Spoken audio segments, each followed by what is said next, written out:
Hi everybody, this is Dino Chris from Prehistoric Facts. This is a special episode, so I'll actually get right to it. We're going to be talking about a sauropod today. And the name is Sauroposeidon. Now, Sauroposeidon in Greek or Latin is Poseidon lizard, basically named after the Greek god Poseidon. Fossils found in southern United States, basically Oklahoma, Texas. Middle Cretaceous 110 million years ago, about 100 feet long and approximately weighing 60 tons. Of course, sauropods being herbivores.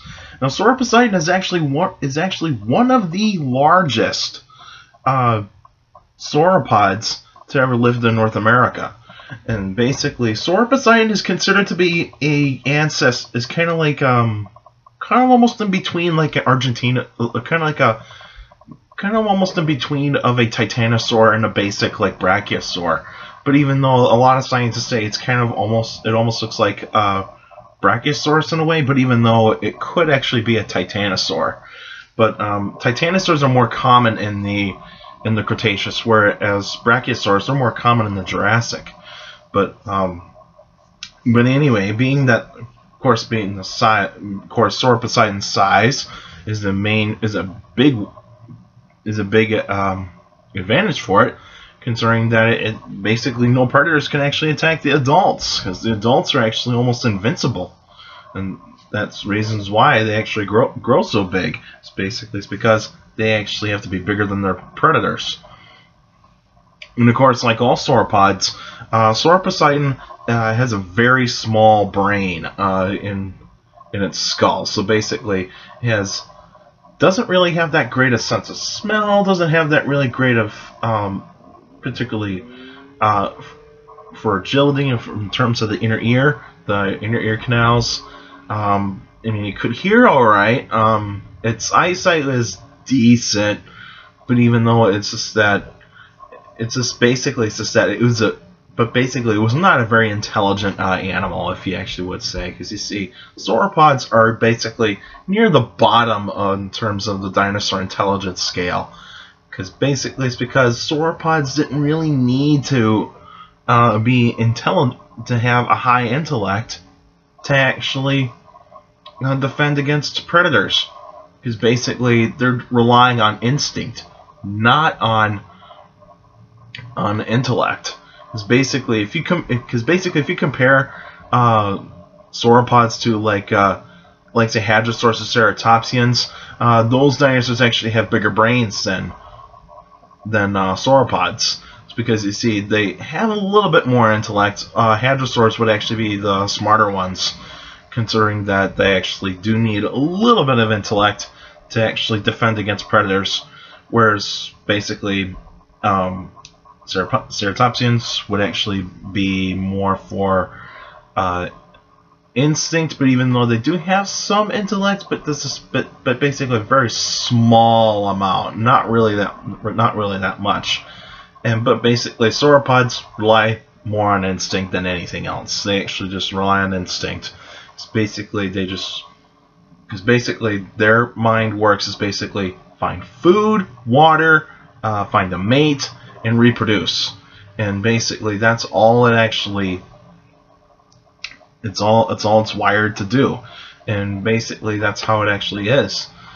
Now, but basically Sauroposeidon is actually kind of considered actually one of the dinosaurs that's starting to get a little bit more of attention, because basically in the media it's been shown in Clash of the Dinosaurs, and in basically all the episodes Sauroposeidon was actually shown on those episodes. So basically it's actually a very kind of well-known dinosaur. But basically when it was discovered, the only bones that were actually found were basically in the neck vertebrae. But now we actually start to see that animals like Paluxysaurus is actually a Sauroposeidon. It's actually a subspecies of Sauroposeidon. So pretty much Texas's state dinosaur is actually changed to Sauroposeidon. So basically, it kind of goes into a contrary of what it is. But basically, the main predator for Sauroposeidon would actually be Acrocanthosaurus. And so that would actually be the only dinosaur that Sauroposeidon would actually fear. the most when it's actually juvenile. And so basically, Acrocanthosaurus would actually be kind of going after the juveniles more than anything else. Deinonychus would actually be pretty much going after the probably after juveniles that are probably the size of like a horse or a hippo, and basically, or even a modern African elephant, basically. So it would actually be going at. So basically, Deinonychus would be going for those sizes of Sauroposeidon. But even though with how the size is actually going to be, because basically Deinonychus would actually need a large pack in order to take down a Sauroposeidon. Basically, just a juvenile in general. But anyway, Sauroposeidon probably did have a little bit of care with its young. Probably when it actually was maybe, I would actually say probably like 10 years old. There were basically these animals would actually be caring for the juveniles a little bit more. Of course, all sauropods are herding animals, so basically Sauroposeidon would probably be moving around in small herds.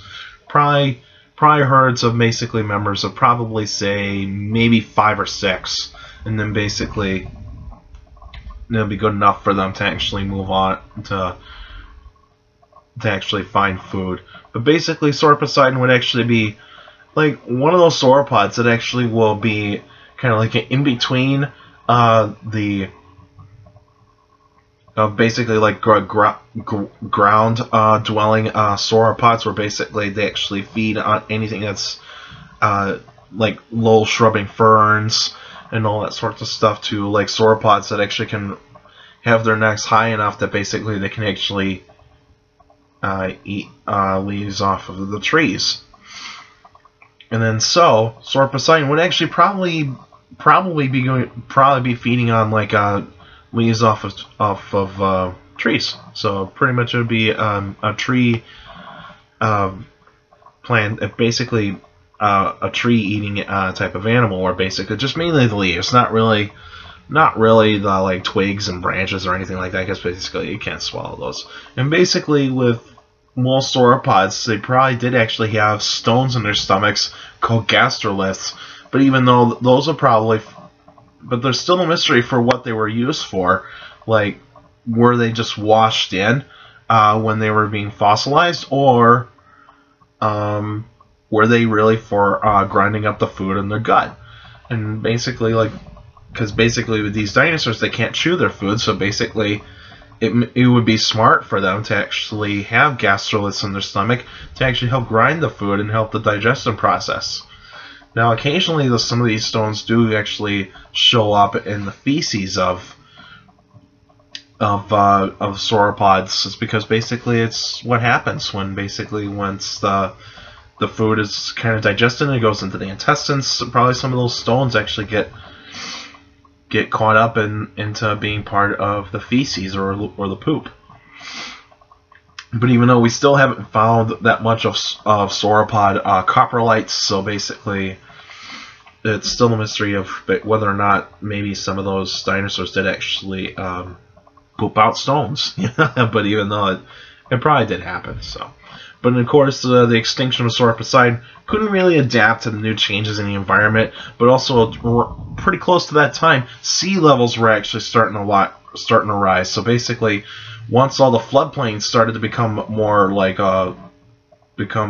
basically for ocean dwelling type of wild environment, then basically Sauroposeidon couldn't adapt to that kind of change, and basically couldn't migrate to anywhere else, because basically North America was stuck, kind of almost isolated, and basically couldn't actually compete with dinosaurs that actually could actually feed in different areas as well. So basically just couldn't adapt very quickly.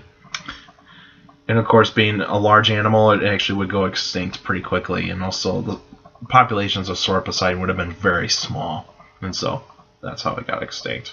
Alright, that's it for now. Now, next week will actually be an answering questions episode. So if you got a questions about dinosaurs or any other prehistoric life, feel free to email me at dinocris71@gmail.com, or let's go to my Facebook page, Prehistoric Facts of Dino Chris. Like the page, you can actually post your questions in the comments section on any Facebook post. But remember, keep your questions short and to the point. You can also follow me on Twitter at CSJILL. That's my Twitter page. I post pretty cool stuff on there. And also, you can take care of the people around you. And also, for younger people out there, make sure to listen to your parents, your teachers, and your guardians. Those are the best motivation you can have for good education. It's very important to have a good education. So with a good education, you do a good job in the future. Alright, that's it for now. I'll see you guys next week.